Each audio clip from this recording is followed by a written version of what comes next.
outstanding 0 to 60.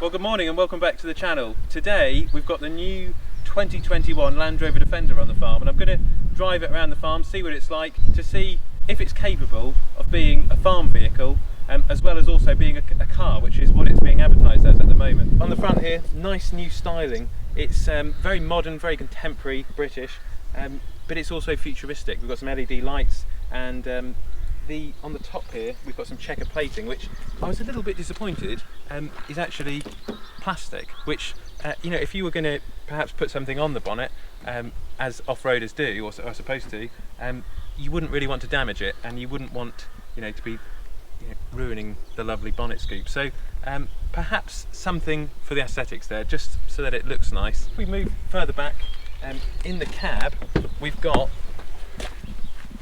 a very nice place to sit, and if I just turn it on, ignition on, it's only when I shut the door but the steering wheel comes down and everything comes down. But yeah, turning it on, it is a very nice place to be. Everything is it seems to be fairly rugged in here, but there's also a mix of modern technology. We've got something bleeping at us now to tell us that the ignition's on, and we've also got, oh there you go, so the steering wheel goes down, the seat goes up, and we've got the computer here, which is sat nav, Apple CarPlay, all of that good stuff, and then we've also got a digital dashboard down here, which is all very nice, but there is just one thing which I'm not too sure about, and that is, should you really have this in a Defender, in a farm vehicle? I don't know. You know, how long would this sort of technology last? It's debatable. You know, if you're out somewhere on the farm, or if you're out in a field and it breaks down, are you going to be on the phone trying to get somebody to come out with a laptop and fix it? So there is that to consider. The steering wheel feels very nice in your hand. It's leather stitched. We've also got all of the controls on here, cruise control, everything you could ever want. There's a minimalist feel about it, which you don't really get in sort of more premium Range Rovers and Discoveries. So moving to the back, I'll just show you guys. In the back here, we've got 3 bench seats, so we can get 3 people in the back, and then we can also as well move around here to the back of the Discovery, or Defender, sorry. We've got 2 seats in the back here which we can fold up, so that we've got 7 seats for 7 people, and this is so that when you go to drop your children off at school, you can get their friends in the back as well. That's what I think it's been designed for. So yeah, I mean, it's a very nice place to be. It's lovely to sit in, lovely to drive, as we'll take it out in a minute. You'd probably buy this Defender if you did commuting in the week, and then if you went out at the weekend to do some hiking, perhaps in the Lake District or down in Cornwall. And it seems to be that sort of car, something you can take your children to school in and then enjoy at the weekends. I don't think it would be something for me personally, already, I don't think I would use this on the farm, but we'll take it out anyway. So, it feels fairly solid, to be fair, I mean, and fairly well made, but I suppose the thing is, time will tell. But there are just a few little things which let it down in terms of, you know, it's quite a lot of plastic. You can see where there's been a few corners which have been cut, which for a £50,000–60,000 car is not really very good, especially when you consider the other options which could be available. You know, if you buy something which is German, Mercedes, or a Porsche 4x4, I think the build quality could be better from a German equivalent. But it is, you know, it's a British icon, or it's supposed to be a British piece of equipment. So I suppose really that's why you'd buy it, or that's why you'd want to own it. Okay, so we'll just take her out for a spin across the farm. So this is the D300, so it's got the 6-cylinder diesel engine in it, which means it's got plenty of torque, and it's also got mild hybrid technology. So I did notice today when I picked it up from the dealership, it did really go off from the lights. You know, there used to be a delay on the older 6-cylinder engines in the Discoveries, whereas this really goes. You know, when you can feel it's got instant power as you get going. And something else as well is the steering wheel goes down and the seat bolsters you up as you engage the ignition, which is quite a nice feature, quite a nice driving touch. So if I just put it into reverse with it's like a small joystick, it's leather stitched, which is an option. We can just reverse out of here. So it feels a little bit more like a car than a 4x4 off-road truck Defender vehicle. it's less of an agricultural vehicle, but more of a commercial mainstream, well, not commercial, but a mainstream civilian vehicle. It's very comfortable, it's very quiet, and it's very smooth. You know, you can do 60 or 70 miles an hour and you don't even know you're doing it.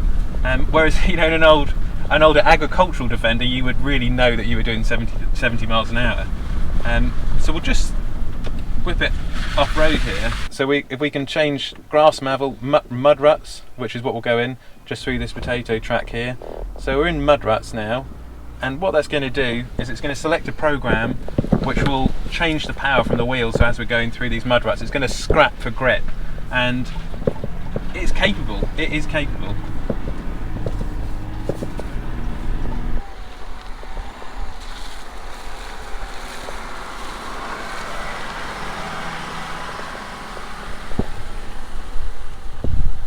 So we haven't got the best tyres on, we've just got the road tyres on, and it's coping with these mud ruts here on the farm really well. It's certainly capable off-road, and I have no doubt that its ability is, you know, incredible. I'm sure you could take it probably most places with the right tyres on, in the right settings, and you know, you can go and do something. But for some reason, I think as an off-roader, it's very strange to be putting something in a mode, if you know what I mean, to go off-road.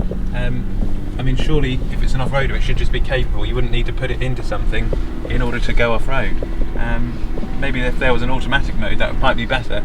But on the old Defenders, you just, you know, you could put it in low range and that's it. You know, you don't really have to mess around with too much on the computer and, you know, on all settings to get it going. And when we go into off-road mode, the height is increased via the airbag suspension system. So you've got airbags on each independent axle or wheel, which is what makes it so comfortable when you're on the road, and it really does drive like a cloud.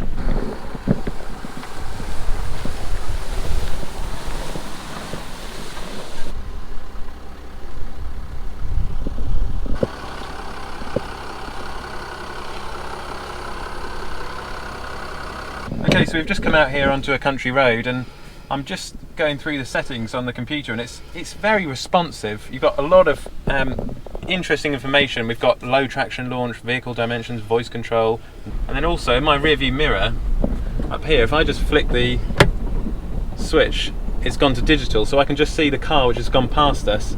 It's been quite funny today on the way in traffic. I was looking at people behind me through the digital rear view mirror, which was really quite bizarre. And yeah, it's back to a mirror. So it is impressive. It is impressive. It's got some nice gadgets on it, and it handles well. It does handle more like a car, less like an agricultural vehicle, and it goes well. And we can be up to 60 just like that. Yeah, it's very, very nice to drive. I can't not say that. Yeah, it's sublime on the road. It really is. And you can be doing a high speed, you don't really notice that you're doing it. And one of the reasons is because the Defender's an aluminium body, so it's built more like a car nowadays, less like a truck or an agricultural Defender of past, in that you had a steel chassis and then you had the car body on top of the steel chassis. This doesn't have that. This is an aluminium body, and the structure is through the body design. So it's been cleverly thought out to lose weight. The Defender's been on a diet, even though it looks quite big. Old and new look. Yeah. So just going along, there's an old Defender on the right hand side, and yeah, they're so iconic, the old Defenders, and I wonder if this new one will be as iconic in the future. Will the computer system and the dashboard, will it last in order for this to become the new icon, the new Land Rover Defender? I suppose only time will tell. And one thing which is really good about the air suspension is that on these British B roads, it's just soaking up the potholes and all of the cracks on the road. So it is a comfortable vehicle. You know, if you do live in the countryside, it can take a lot of the mud, it can take the potholes and the British weather. 0 to 60. Oh yeah, it goes well. that's the mild hybrid technology giving us the instant power from the 6-cylinder diesel engine. So yeah, I really can't knock it in terms of its on-road performance. Something I do like is we've got these quite mini sort of military style windscreen washers, and the windscreen is angled down at a slight angle, and it's also, although it's large, it's quite small. It feels like you're in a more of a tank vehicle than a car. It is quite a nice touch. And got somebody just coming down here at about 100 miles an hour. Luckily we're in the Defender, so we can go on into the verge a bit. But they weren't expecting that. And I've got some big potholes here. You can just hammer it over them and you don't even feel them. So yeah, very capable vehicle really, you know, it really is. Well, there we go, just a quick overview, a quick review today of the Land Rover Defender, because they're in such high demand that Land Rover has only allowed me 4 hours today with this, or 3 hours, and then it's got to go back because they're so busy with them. So I really do hope that they sell a lot of these, and I'm sure they will do, to a lot of people in urban environments who are going to be using this more in the city, around the town, taking the children to school, that sort of thing. But I don't think we're going to be seeing too many farmers buying the new Land Rover Defender.